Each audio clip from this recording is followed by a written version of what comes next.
Selamat malam Bapak Ibu Jemaat yang dikasihi Tuhan kita Yesus Kristus.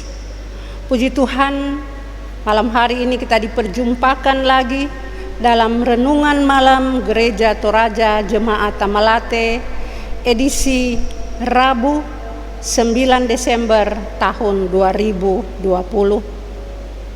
Puji syukur kepada Tuhan oleh karena kita diperkenankan lagi untuk membaca firman Tuhan, lalu mau merenungkannya untuk kita lakukan di dalam setiap kehidupan kita. Pembacaan Alkitab pada saat ini terambil dari Maleakhi 2 ayat 10 sampai dengan 16. Maleakhi 2 ayat 10 sampai dengan 16. Mari berdoa. Kami datang bersyukur kepadamu ya Tuhan Allah Bapa di sorga, oleh karena kasih sayang-Mu yang selalu nyata dalam kehidupan kami. Kami dituntun, dijaga dan dipelihara sepanjang hari ini. Dan saat ini kami diperkenankan lagi untuk membaca firman-Mu ya Tuhan, bahkan merenungkannya. Kami mohon Roh Kudus-Mu ada di tengah-tengah kami, agar ya Tuhan dari dalamnya kami akan memperoleh kekuatan yang berasal daripada-Mu. Berfirmanlah ya Tuhan Allah Bapa di sorga, kami bersedia mendengarkannya. Di dalam nama Tuhan Yesus firman yang hidup kami berdoa. Amin. Maleakhi 2 ayat 10 sampai dengan 16. Tuhan memarahi Israel karena kawin campur dan perceraian. Bukankah kita sekalian mempunyai satu Bapa? Bukankah satu Allah menciptakan kita? Lalu mengapa kita berkhianat satu sama lain dan dengan demikian menajiskan perjanjian nenek moyang kita? Yehuda berkhianat dan perbuatan keji dilakukannya di Israel dan di Yerusalem. Sebab Yehuda telah menajiskan tempat kudus yang dikasihi Tuhan dan telah menjadi suami anak perempuan Allah asing. Biarlah Tuhan melenyapkan dari kemah-kemah Yakub segenap keturunan orang yang berbuat demikian, sekalipun ia membawa persembahan kepada Tuhan semesta alam. Dan inilah yang kedua yang kamu lakukan. Kamu menutupi mezbah Tuhan dengan air mata, dengan tangisan dan rintihan, oleh karena ia tidak lagi berpaling kepada persembahan dan tidak berkenan menerimanya dari tanganmu. Dan kamu bertanya, oleh karena apa? Oleh sebab Tuhan telah menjadi saksi antara engkau dan istri masa mudamu, yang kepadanya engkau telah tidak setia. Padahal dialah teman sekutumu dan istri seperjanjianmu. Bukankah Allah yang esa menjadikan mereka daging dan roh? Dan apakah yang dikehendaki kesatuan itu? Keturunan ilahi. Jadi, jagalah dirimu dan janganlah orang tidak setia terhadap istri dari masa mudanya. Sebab aku membenci perceraian, firman Tuhan Allah Israel, juga orang yang menutupi pakaiannya dengan kekerasan. Firman Tuhan semesta alam. Maka jagalah dirimu dan janganlah berkhianat. Demikian pembacaan Alkitab pada saat ini. Bapak Ibu Jemaat yang dikasihi Tuhan kita Yesus Kristus, perenungan kita pada malam hari ini dari pembacaan kita tadi diberi tema Tuhan menghendaki kesetiaan. Kesetiaan berasal dari kata setia. Dari Kamus Besar Bahasa Indonesia, setia berarti berpegang teguh pada janji atau berpegang teguh pada pendirian. Jadi boleh diartikan berpegang teguh pada janji atau tidak melanggar janji. Berpegang teguh pada pendirian berarti kita tidak menjadi orang yang pelin-pelan. Apakah saat ini kita masuk dalam tipe orang yang setia? Kita masuk dalam tipe orang yang selalu memegang janji? Atau kita masuk dalam tipe orang yang selalu berpendirian?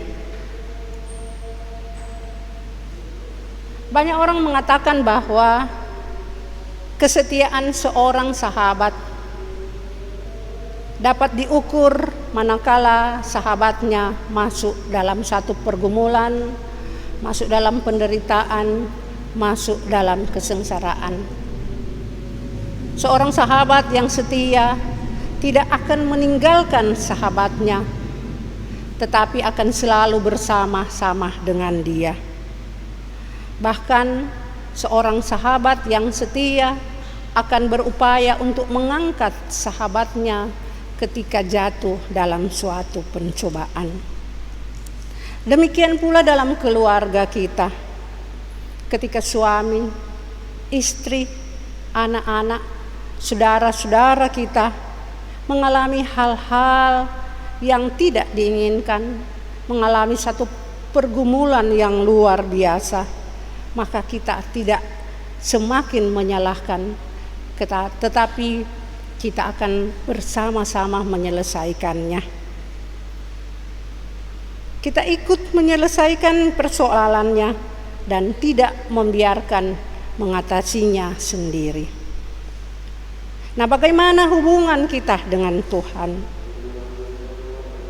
Apakah saat kita masuk dalam pergumulan, maka kita akan menyalahkan Tuhan, kemudian kita mencari Allah lain? Atau pada saat kita masuk dalam suatu pergumulan dan pencobaan, maka kita akan semakin giat berdoa untuk meminta belas kasihan-Nya?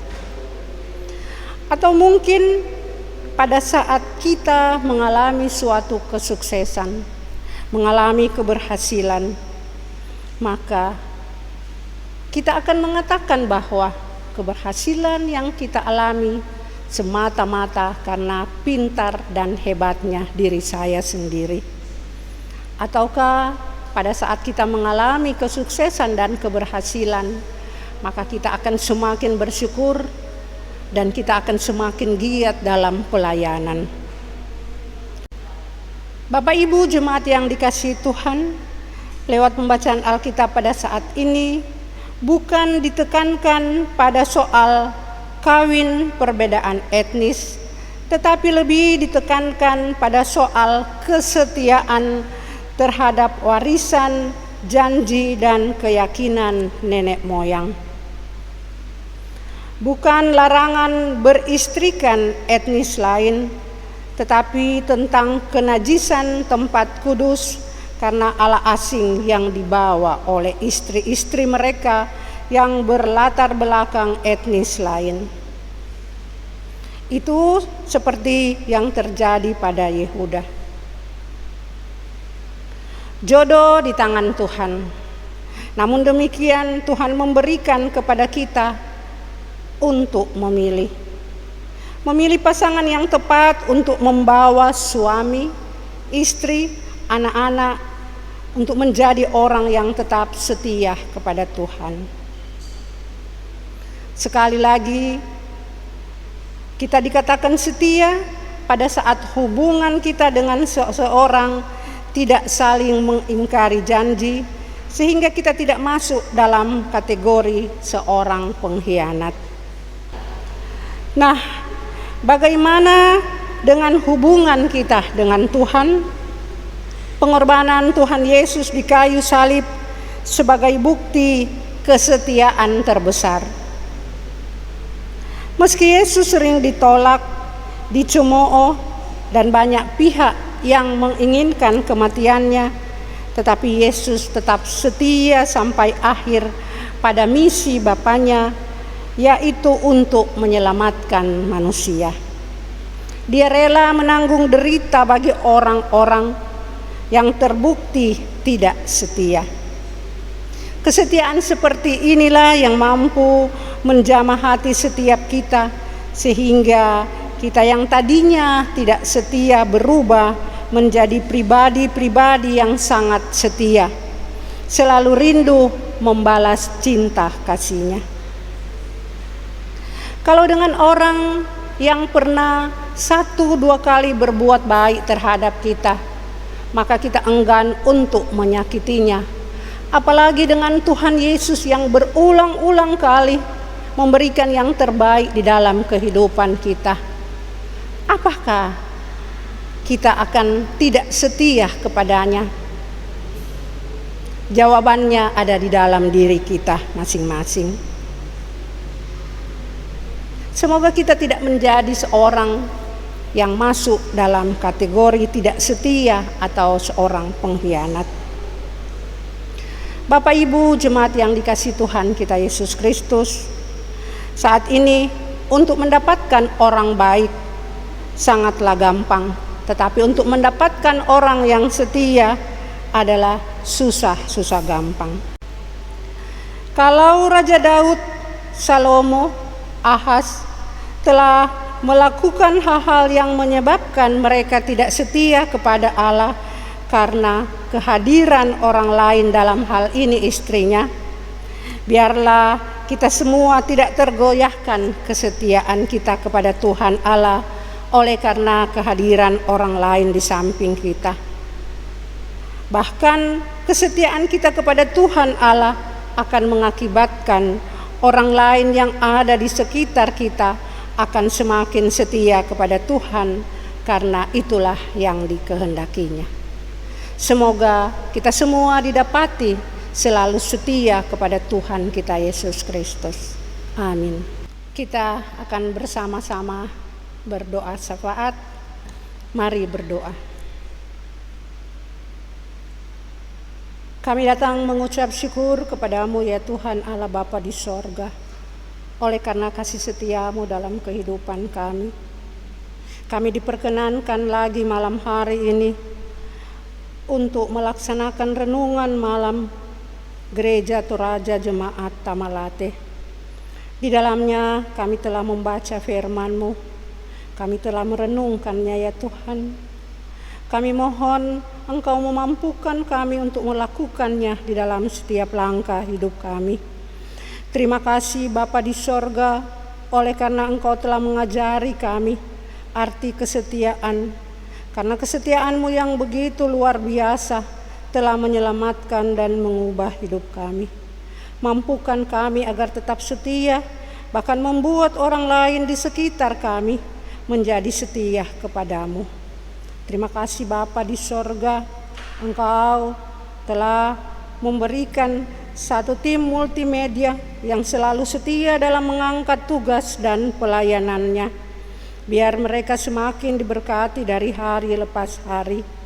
Kami pun berdoa untuk kedua hamba Tuhan di jemaat kami yang kami cintai ini, Bapak Pendeta Daud Sampewiri dan Ibu Pendeta Yohana Ati, yang dalam tugas kesehariannya ya Tuhan untuk menggembalakan kami umat-Nya. Biarlah ya Tuhan kerjasama yang baik selalu tercipta. Bahkan kami pun anggota jemaat akan selalu mendukung kedua hamba Tuhan ini dalam melaksanakan tugas pelayanan setiap hari. Terima kasih Bapa di sorga. Saat ini kami pun berdoa untuk pemerintah bangsa dan negara kami. Pemerintah dengan kebijakan-kebijakannya, terutama untuk mengatasi penyebaran pandemi COVID-19. Dan biarlah ya Tuhan, kami pun sebagai masyarakat akan selalu setia melaksanakan berbagai kebijakan yang telah dicanangkan. Saat ini juga kami berdoa bagi segenap orang-orang yang terdampak oleh karena adanya COVID-19 ini. Mereka yang kehilangan pekerjaan, mereka yang kekurangan penghasilan, bahkan mereka yang susah mencari makan dan minum. Tuhan hadir di tengah-tengah kehidupan mereka. Di sana nama-Mu tetap dipuji dan dimuliakan. Ya Tuhan Allah Bapa di sorga, Kami tetap menyerahkan program kerja Jemaat Tamalate yang kami cintai ini untuk dapat berjalan dengan baik. Dan kami semua ya Tuhan, baik yang terlibat di dalamnya maupun siapapun anggota jemaat yang ikut berpartisipasi di dalamnya, Tuhan berkati, jaga, dan lindungi. Terima kasih ya Allah ya Bapa di sorga. Ini doa dan permohonan kami. Kami berseru dan berserah kepadamu melalui perantara Putra Tunggal Yesus Kristus yang selalu setia di dalam kehidupan kami. Haleluya, amin. Demikianlah renungan malam Gereja Toraja edisi Rabu 9 Desember tahun 2020. Tuhan Yesus memberkati kita semua. Amin.